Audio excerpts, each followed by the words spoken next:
बिस्मिल्लाहिर्रहमानिर्रहीम। The blank page official में आपको खुशामदीद कहते हैं। अगर आप नए हैं इस चैनल पर तो सब्सक्राइब ज़रूर करिएगा और बेल आइकन को प्रेस करना ना भूलिएगा।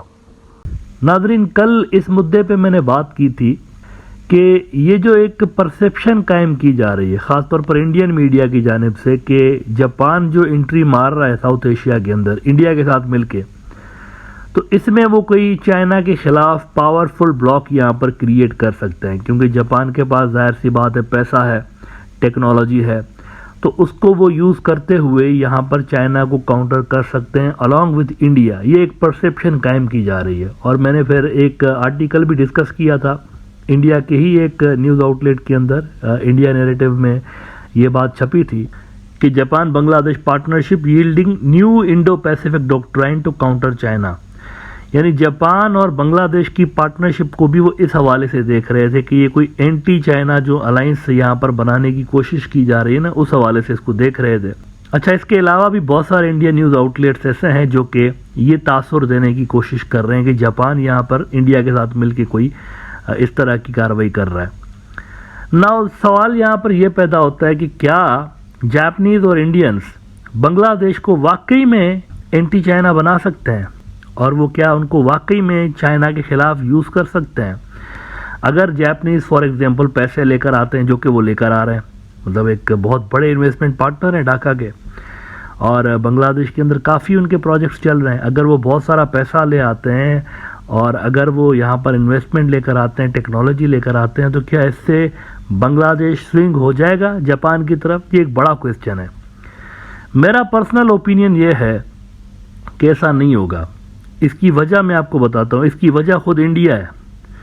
अब आप में से बहुत सारे लोग हैरान होंगे कि आखिर इंडिया कैसे जापान के जो ऑब्जेक्टिव्स हैं यहाँ पर उनको फेल कर सकता है। इंडिया तो खुद चाहेगा कि चाइना फेल हो यहाँ पर, और वो और जापानीज एक बड़ा ब्लॉक बन के सामने आए अलॉन्ग विथ अमेरिका, और वो रिप्लेस करें चाइना को। क्योंकि चाइना इस वक्त अगर आप देखें आसियान और साउथ एशिया के बहुत सारे मुल्कों के अंदर नंबर 1 प्लेयर बना हुआ है। तो इंडियंस आखिर क्यों चाहेंगे कि जापानीज प्लान्स फेल हों, जबकि उनके और जापानीज के इंटरेस्ट एक जैसे हैं। अब मेरी बात सुनकर आप में से बहुत सारे लोग हैरान होंगे कि इंडिया क्यों फेल करेगा जापान के ऑब्जेक्टिव्स को। इंडिया दिल से नहीं करेगा जानबूझ के, लेकिन इंडिया की जो कंडीशन है ना इस वक्त, जियोपॉलिटिकल जो सिचुएशन है उनकी, वो मुख्तलिफ, अगर आप देखें ना, इंडिया और जापान की दो मुख्तलिफ सिचुएशन हैं। इंडिया की सिचुएशन ऐसी बनी हुई है कि वो सिचुएशन इंडिया को फोर्स करेगी ऐसे डिसीशंस लेने के लिए, ऐसे फैसले करने के लिए जो कि एंटी जापान होंगे। नियर फ्यूचर में आपको इंडिया एंटी जापान फैसले करता हुआ नजर आएगा।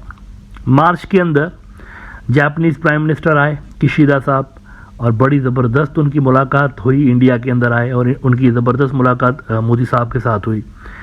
लेकिन आप गौर करें कि उस मुलाकात के अंदर ट्रेड और इन्वेस्टमेंट ये सब तो हुआ, लेकिन स्ट्रेटेजिक सिग्निफिकेंस क्या थी उस मुलाकात की?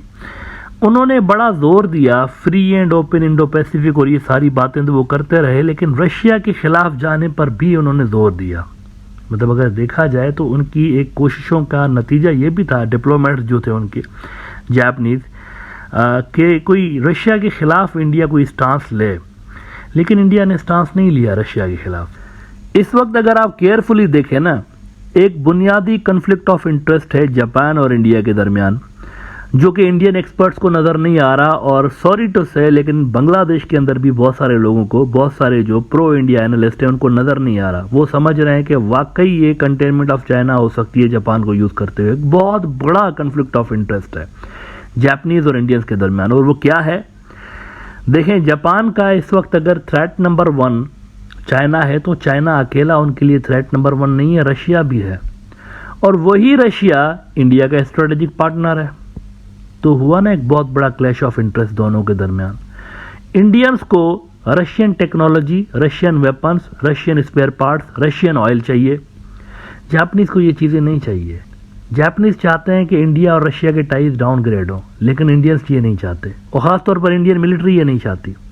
तो इस इतने बड़े कॉन्फ्लिक्ट ऑफ इंटरेस्ट की मौजूदगी में आप कैसे समझ सकते हैं कि जापानीज प्लान्स को सक्सेसफुल कराने के लिए इंडियंस मुकम्मल तौर पर जापान के साथ होंगे? वो क्यों होंगे साथ उनके भाई?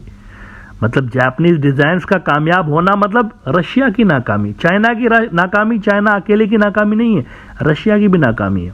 आप भूल रहे हैं कि इंडो पैसिफिक स्ट्रेटजी सिर्फ चाइना के खिलाफ नहीं बनी हुई, रशिया के खिलाफ भी बनी हुई है।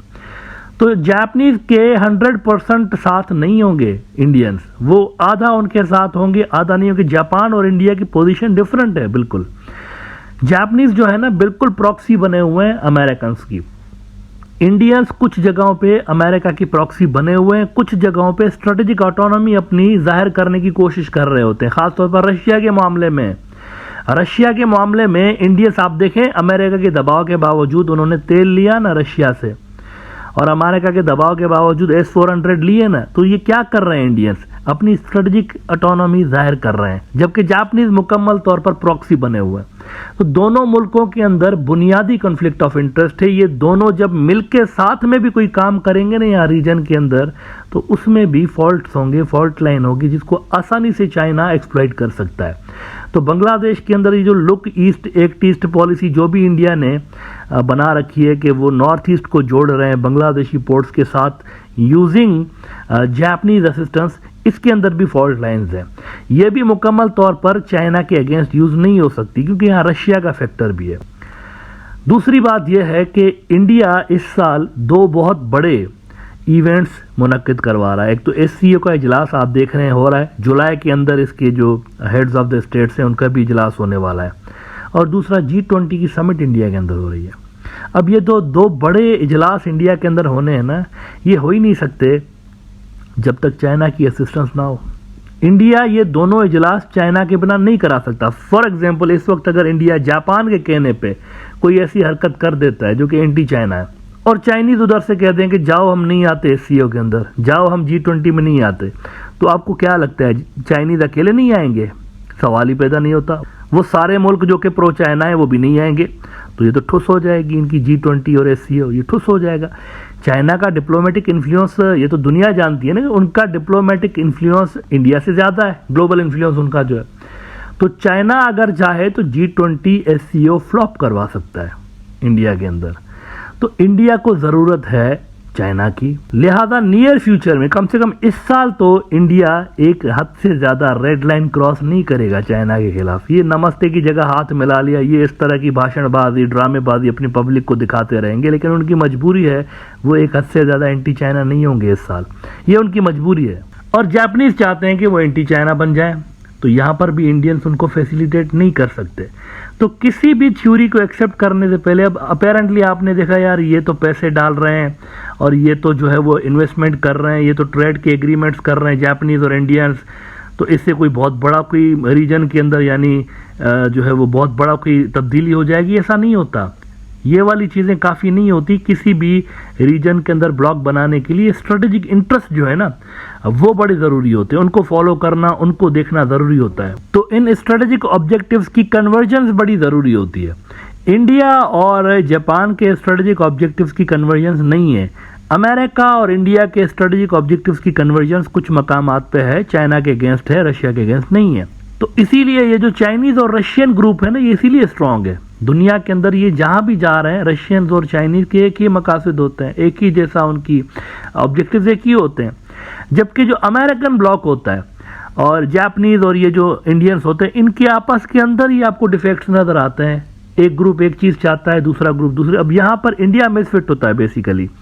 जापान और इंडिया के केस में भी इंडिया मिसफिट है। जापान बिल्कुल वहाँ प्रॉक्सी बना हुआ है अमेरिका की, इंडिया कुछ प्रॉक्सी है कुछ नहीं है, रशिया के मामले में नहीं है, चाइना के मामले में प्रॉक्सी है अमेरिका की। तो मेरा नहीं ख्याल कि इन फॉल्ट लाइन्स के होते हुए इंडिया और जापान मिलके कोई इतना बड़ा जो है वो ब्लॉक यहाँ पर क्रिएट कर सकते हैं बांग्लादेश को मिला के अगेंस्ट चाइना। मुझे नहीं लग रहा कि ऐसा हो सकता है। इन दोनों की जो भी पार्टनरशिप है आगे चलकर ठुस हो जाएगी, इसका कोई फ्यूचर नहीं है।